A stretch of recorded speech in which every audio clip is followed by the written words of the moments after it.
रूस ने 24 घंटे के भीतर ही यूक्रेन पर डबल अटैक कर दिया है। पहले रूस ने यूक्रेन के गैस प्लांट पर 35 मिसाइलों से हमला किया और फिर यूक्रेन की एक ट्रेन पर हमला करके कई यूक्रेनियों को मार डाला। दावा किया जा रहा है कि आने वाले दिनों में रूस यूक्रेन के खिलाफ अब बिजली युद्ध भी शुरू करने जा रहा है।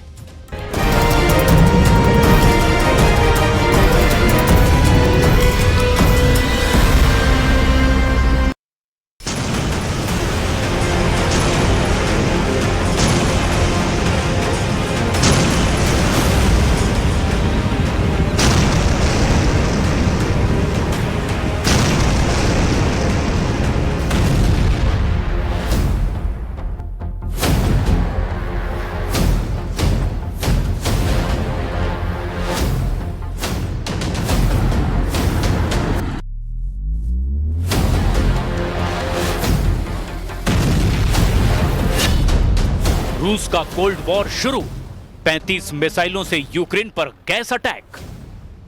रूस ने एक बार फिर से यूक्रेन पर तूफानी हमलों से अमेरिका और नेटो की बोलती बंद कर दी है। रात भर रूसी मिसाइलों और ड्रोन हमलों से यूक्रेन के गैस प्लांट और यूक्रेनी सैन्य अड्डों पर भीषण हवाई हमले हुए हैं। हम आपको दिखाने जा रहे हैं कि कैसे रूस ने साबित कर दिया कि वो कागजी शेर नहीं बल्कि वो रूसी भालू है जो कभी भी अपने दुश्मनों को जिंदा नहीं छोड़ता। रूस के इन हमलों का गहरा असर यूक्रेन पर पड़ा है। ज़ेलेंस्की ने दावा किया कि रूस के इन हमलों से हजारों यूक्रेनी सर्दियों में गर्मी के लिए तरस जाएंगे। यानी रूस ने यूक्रेन के खिलाफ कोल्ड वॉर शुरू कर दिया है। हम शुरू करते हैं रूस यूक्रेन से जुड़े उन आंकड़ों से जिसमें रूस साफ जीतता हुआ नजर आ रहा है। आग का गोला बने यूक्रेन के गैस प्लांट। पिछले 90 दिनों से यूक्रेन रूस के तेल रिफाइनरियों पर लगातार हमले कर रहा है। कुछ रिपोर्ट में दावा किया गया कि यूक्रेन ने रूस की 38 तेल रिफाइनरियों में से 16 तेल रिफाइनरियों को बम धमाकों से भीषण नुकसान पहुंचाया है। दावा किया गया कि रूस की तेल रिफाइनरियों पर यूक्रेन के हवाई हमलों से इतना गहरा असर पड़ा कि रूस की 40% तेल उत्पादन पर असर पड़ा है। बौखलाए रूस ने यूक्रेन के इन्हीं हमलों का बदला लेना अब शुरू कर दिया है। रिपोर्ट के मुताबिक यूक्रेन की गैस उत्पादन इकाई नेफ्टोगाज पर रूस ने बड़ा हवाई हमला किया है। मिसाइल और ड्रोन के हमले में ये इकाई बर्बाद हो गई है। ठंड के मौसम से पहले हुए इस हमले से यूक्रेन को एक बड़ा झटका लगा है। इससे ठंडक से बचाव के लिए देश में गैस की आपूर्ति पर भारी असर होने के आसार हैं। रूस ने देर रात यूक्रेन पर 35 मिसाइलों और 60 ड्रोन से हमला किया है। इसमें यूक्रेन के खार्किव पोल्टावा क्षेत्र में स्थित ईंधन गैस का उत्पादन करने वाली सबसे बड़ी इकाई को निशाना बनाया गया। नेफ्टोगाज के सीईओ सर्गी कोरेत्स्की ने कहा कि इस गैस की आपूर्ति सेना को नहीं होती थी। इसके बावजूद रूसी सेना यहां पर हमला कर रही है। रूस के हमले की वजह से ही यूक्रेन के कई शहरों के हजारों घरों में बिजली और गैस की आपूर्ति ठप हो गई है।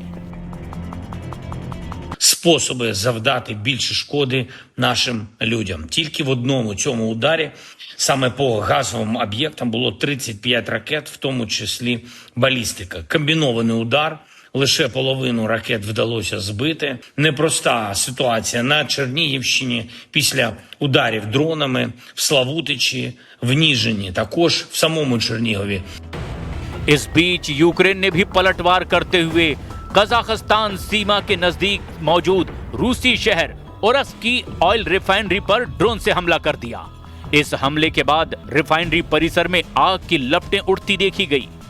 इस हमले से हुए जानमाल के नुकसान का अभी तक पता नहीं चल पाया है। इधर कुछ रिपोर्ट्स में दावा किया गया कि वॉशिंगटन में मौजूद centre for studies and international studies का अनुमान है कि 2.5 लाख से ज्यादा रूसी सैनिक और 60,000 से 1 लाख यूक्रेनी सैनिक मारे गए हैं। इस बीच संयुक्त राष्ट्र ने सितंबर में बताया था कि युद्ध में 14,100 से ज्यादा यूक्रेनी नागरिक मारे गए हैं। द मॉस्को टाइम्स के मुताबिक इस युद्ध में 620 से ज्यादा रूसी नागरिक भी अपनी जान गंवा चुके हैं। दूसरी तरफ रूसी रक्षा मंत्रालय ने भी इस साल यूक्रेनी क्षेत्र के 4,714 वर्ग किलोमीटर पर कब्जा करने का दावा किया था। वॉशिंगटन स्थित think tank institute for the studies of war यानी ISW का अनुमान है कि रूसी आंकड़े का वास्तविक आंकड़ा 3,434 वर्ग किलोमीटर के करीब है। रूस कब्जे का ज्यादा इलाका बता रहा है। खबर है कि 25 से 29 सितंबर के बीच रूसी सेनाओं ने निप्रोपेट्रोव्स्क में भी कलिनोवस्कोय, इस्टोपोय और डोनेस्क में डेरिलेवो, मेस्कोय, सेंड्रीगोलोव और किरोवस्क पर कब्जा करने का दावा किया। रूस की सेना ने सितंबर में यूक्रेन के 447 वर्ग किलोमीटर यानी 172.6 वर्ग मील क्षेत्र पर कब्जा कर लिया।